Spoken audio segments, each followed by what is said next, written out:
Den her video er på en måde en del 2 til min anden video, der hedder Alt om design i AppLab, hvor jeg lavede den her meget smukke app.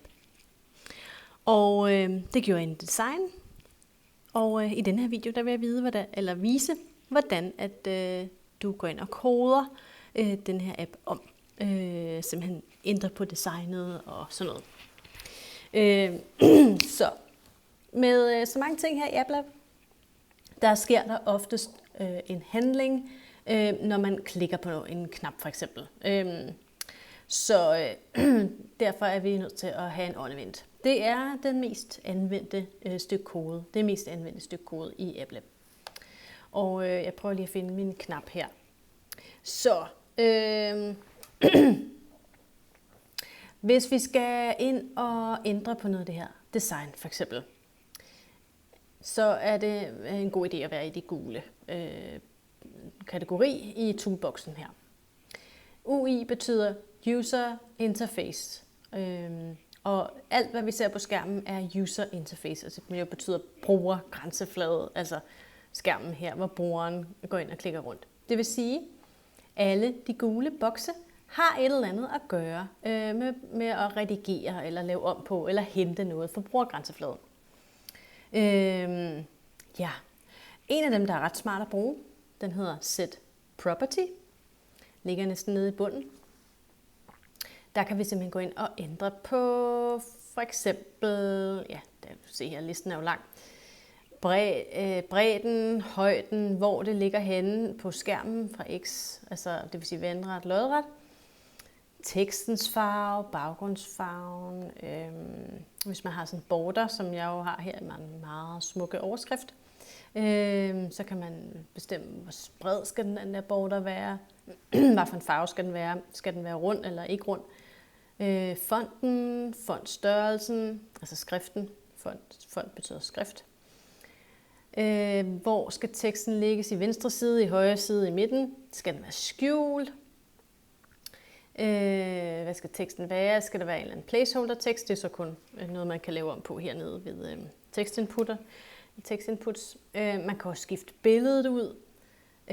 Hvis det er et ikon, man har i stedet for billede, så kan man ændre på farven på det. Det kan være, at man har en eller anden ikon, der skal gå fra rød til grøn, når man klikker på det måske. Så kan man gøre det med den.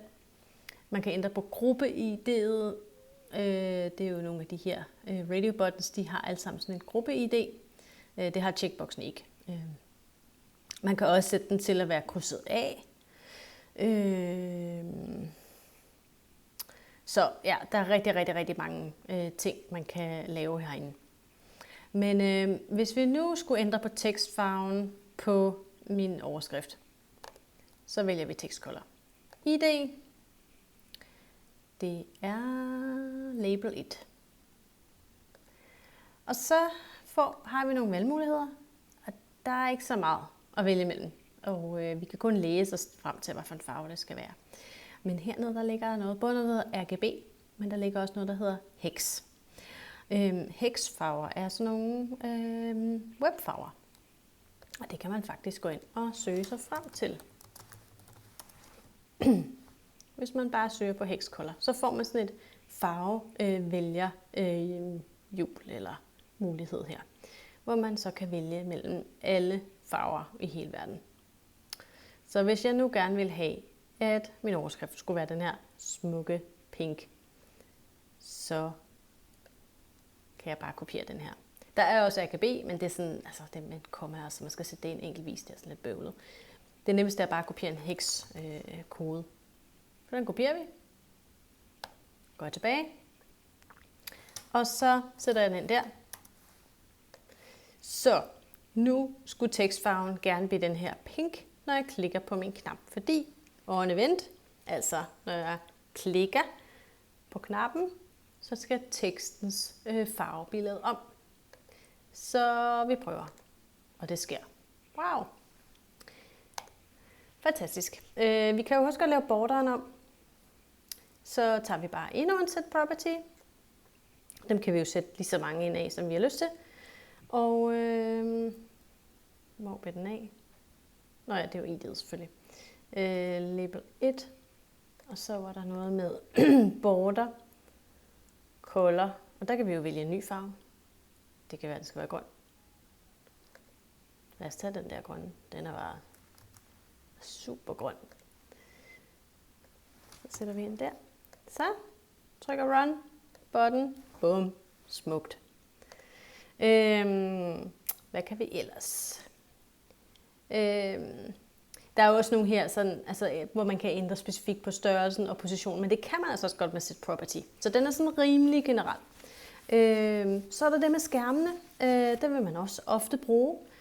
Set screen bruger man til, når der skal skifte skærm. Så vil vi jo selvfølgelig ikke se vores label ændre farve, men vi vil bare gå videre til næste skærm med det samme. Vi laver, det glemte jeg at vise i den anden video, men vi laver en ny skærm ved enten at klikke herop på fanen, trykke ny screen. Man kan jo også bare tage den her og så trække ind, og så har man en ny skærm. Ja, men det skal vi ikke lige nu. Så er der det der med at hide nogle ting, altså skjule nogle ting eller vise nogle ting. Og jeg har ikke hidet noget endnu, men jeg kunne godt hide mit billede. Når jeg klikker på knappen, så trykker jeg, og bum, så forsvinder det. Det kan man også bruge til alt muligt. Sjov ballade. Så kan man også spille en lyd, og det vil jeg egentlig ikke vise her, hvordan man gør. Mine elever plejer selv ret hurtigt at finde ud af, hvordan man gør. Så det kan du lege lidt med, hvis du har lyst. Så kan man ændre billedets URL-adresse. Man kan også hente et billede ind, så vi kunne godt ændre billedet til noget andet. Nu har jeg sat bil, vi kan finde et billede af en kat. Og lad os bare tage en sød kat. Ja, den er også meget sød, den der. Det er faktisk en AI-kat, tror jeg. Vi kopierer billedets webadresse. Og så sætter vi det ind her. Og til billede 1. Det vil sige, vi klikker på knappen. Og der sker så ikke. Jo, den kom der. Det var bare lidt langsomt. Og nu sidder katten faktisk oven på min knap. Det ser meget sjovt ud. Super.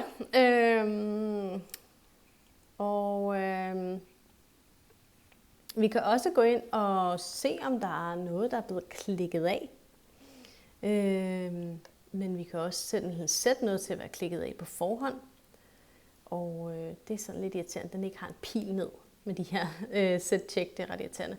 Den hedder Radio Button 3. Det er faktisk, synes jeg, en designfejl her i AppLab, at der ikke er mulighed for, at man bare kan klikke på en pil ned. Nå, så må vi jo selv. Så true betyder, at den skal være klikket af. Så lad os prøve at se, når vi trykker på knappen, om den så bliver markeret. Og det gjorde den faktisk. Jeg ved ikke lige, hvilken sammenhæng det er relevant. Normalt så går man ind og henter information om der er noget, der er klikket. Og det vil man gøre med en variabel. Den kan ikke ligesom ligge. Den kan ikke ligge for sig selv, den der get checked. Den skal man ligesom have ind i en variabel. Den hedder jo så også Radio Button 3. Og bare lige sætte sådan en konsol ind. Og vi se, hvordan det virker. Og hvis jeg så bare klikker, så kommer den ind og siger false. Hernede i debug-konsollen. Det er kun mig, der kan se det. Men den information kunne man godt putte ud på skærmen på en eller anden måde. Ikke? Men hvis jeg så klikkede på, nu er den valgt, så vil den komme og sige true. Så hvis vi nu skulle have det skrevet ud på skærmen på en eller anden måde, at vi har valgt den der radioknap, så vil jeg bruge en set tekst. Den bruger man rigtig meget i AppLab. Og nu kan vi jo bruge det her label heroppe. Det er ligesom det eneste label, vi har. Så lad os bare lege lidt med det. Og så kan vi bare skrive navnet på den variabel, hvor vi går ind og henter information om den der radioknap er valgt. Og den siger false derop. Og nu siger den true. Ja, vi kan også lave en string interpolation. Det betyder, at man sætter noget tekst sammen med for eksempel indholdet af en variabel. Så det gør man med tekst, putter man jo altid i gåseøjne. Så vi kan skrive her, er radioknappen valgt.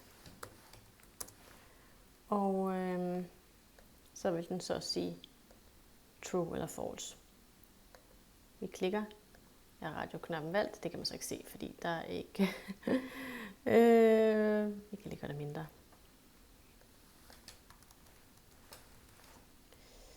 Er radioknap valgt. Se om det kan være der. Ja, det kunne godt være der. Så kan vi klikke den af. Force. Og hvad kan vi ellers lege noget med det? Jo, i stedet for at der står true eller false, så kunne man jo godt bruge en forgrening til faktisk at få til at skrives ud på en pænere måde. Så vi kan tage en forgrening ind og sige, hvis at x er lig med true, så skal vi skrive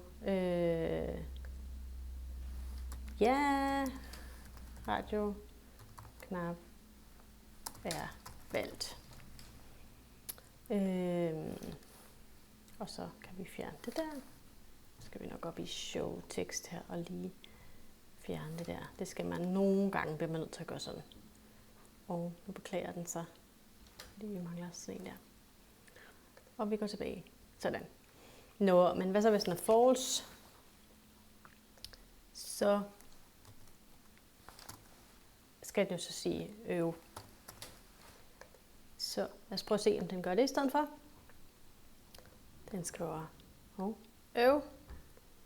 Og nu skriver den, ja, den er valgt. Så nu virker det på samme måde. Men det ser lidt pænere ud, fordi hvem ved, hvad true eller false er for noget? Altså. Så på den her måde kan vi bruge en forgrening til at få skrevet ting fra computeren ud på en nemmere og mere forståelig måde for brugeren. Vi kunne også godt ændre på tekstfarven, sådan så at det positive svar er med en positiv farve, som man nu vil definere. En positiv farve. Hvad er en positiv farve?